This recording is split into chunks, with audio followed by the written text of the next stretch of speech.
સુરતના પ્રખ્યાત ટામેટાના ભજીયા. તો આ ટામેટાના ભજીયા એકદમ ટેસ્ટી બનીને રેડી થાય છે, તો એટલા જોરદાર લાગે છે. જો તમે આ રીતે આ ભજીયા બનાવી લીધા તો બીજા બધા ભજીયા ભૂલી જશો, એટલા ટેસ્ટી ભજીયા આ લાગે છે. હાય ફ્રેન્ડ્સ, આજે હું શેર કરીશ તમારી સાથે ટામેટાના ભજીયા બનાવવાની રેસીપી. તો એકદમ ટેસ્ટી અને એકદમ ચટપટ આપણે આજે ટામેટાના ભજીયા બનાવીશું. તો વરસાદમાં ખાવાની મજા પડી જાય તેવા ટામેટાના ભજીયા. તો આગળ આપણે 2 ટામેટા લઈ લીધા છે. તો આ રીતના મોટી સાઈઝમાં લાલ ને કડક હોય ને એવા લેવાના છે. તો હવે પહેલાં આપણે બેટર બનાવી લઈશું. તો બેટર બનાવવા માટે આપણે બાઉલમાં બેસન લઈ લઈશું. તો આગળ 1.5 કપ આપણે બેસન લઈશું.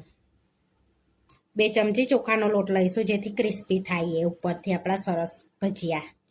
ચપટી હળદર એડ કરીશું, સ્વાદ પ્રમાણે મીઠું, થોડી હિંગ એડ કરીશું અને થોડો અજમો એડ કરીશું. તો બધું મિક્સ કરી અને થોડું પાણી એડ કરી સરસ એવું બેટર બનાવી લેવાનું છે, જેથી ગાંઠા ના રહે. અને મીડિયમ એવું બેટર બનાવવાનું છે, આપણે જે રેગ્યુલર ભજીયાનું બનાવીએ છીએ એ રીતનું. તો બહુ કડક નહીં, બહુ એ નહીં, ઢીલું નહીં, પતલું નહીં, એ રીતનું. તો થોડું પાણી એડ કરીને સરસ એવું બેટર બનાવી લેવાનું છે આપણે. તો આ રીતનું આપણે બેટર રાખવાનું છે. જોઈ શકો છો સરસ એવું બેટર આપણે રેડી થઈ ગયું છે. તો આ રીતનું એક ધારમાં પડે ને એ રીતનું આપણે બેટર રાખવાનું છે. તો આપણે બેટર રેડી છે, સાઈડમાં રાખીશું. હવે આપણે ડ્રાય મસાલો બનાવી લેવાનો છે, જે ટામેટા ઉપર લગાડવા. તો એ આગળ ધાણા લઈ લઈશું આપણે. દાંડી સંગાત જ લેવાના છે થોડાક ધાણા. એની અંદર 1 ઇંચ આદુનો ટુકડો એડ કરીશું અને તીખાસ પ્રમાણે લીલા મરચાં. તો આ થોડોક મસાલો આપણે સ્પાઈસી રાખીશું. થોડીક લસણની કળીઓ એડ કરીશું. અડધી ચમચી જેવો ચાટ મસાલો એડ કરીશું. થોડું મીઠું એડ કરીશું. થોડું સંચર એડ કરીશું. થોડીક હિંગ એડ કરીશું. અડધી ચમચી ગરમ મસાલો એડ કરીશું અને અડધી ચમચી ધાણા જીરું પાવડર એડ કરીશું, એટલે ટેસ્ટ સારો આવશે અંદર. તમારે ના એડ કરવું હોય તો સ્કીપ કરી લેજો. તો હવે આપણે ચટણીને પાણી વગર પીસવાની છે. તો થોડીક ચટણી આપણી થીક રહે એની માટે આપણે જાડી સેવ એડ કરવાની છે. તો અહીંયા આગળ તીખી સેવ છે જાડી, અને તમે મોરી પણ એડ કરી શકો છો. તો આપણે અહીંયા તીખી એડ કરી છે, જેથી આપણો મસાલો સરસ થીક બને અને એ ટામેટા ઉપર ચોંટે. તો હવે આપણે પીસી લઈશું એને. તો અહીં આગળ આપણે પીસી લીધો છે. તો જોઈ શકો છો સરસ એવો આપણે મસાલો આ રીતનો પીસી લેવાનો છે. તો આ રીતનો થીક રાખવાનો છે. તો હવે આપણે પ્લેટમાં કાઢી લઈશું. તો આ રીતનો આપણે થીક મસાલો રાખવાનો છે, જોઈ શકો છો. હવે ટામેટાને સમારી લઈશું.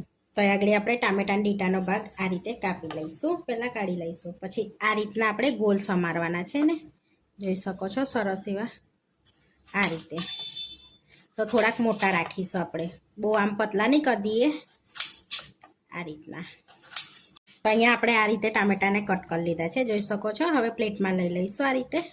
હવે જે મસાલો આપણે બનાવ્યો છે ને એની પર આપણે લગાડી લેવાનો છે સરસ એવો. તો આ મસાલાને આપણે થીક રાખીશું થોડોક, એટલે સરસ એમ જેમ કે ટેસ્ટ સારો આવશે એમાં આ રીતનો. તો તમે એકલા ટામેટાને પણ તરી શકો છો. આ રીતનો મસાલો બનાવી અને બેટરમાં એડ કરી દેવાનો છે, પછી તરી લેવાના છે.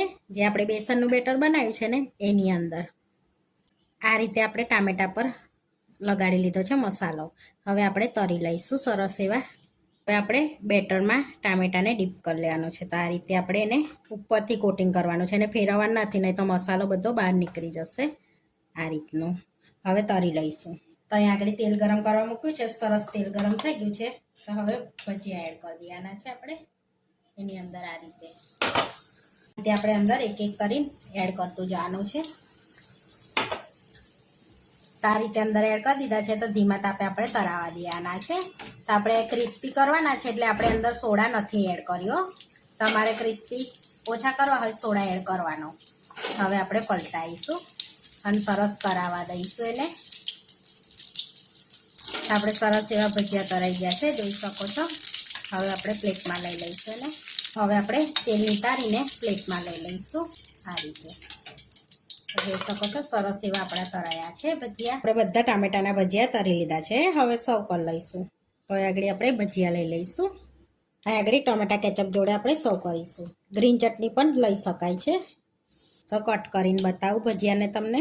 તો આગળ આપણે ભજીયું લઈ લીધું છે અને કટ કરીશું. તો જોઈ શકો છો સરસ ક્રન્ચી ને એવો ટેસ્ટ આવે છે, એકદમ ટેસ્ટી લાગે છે.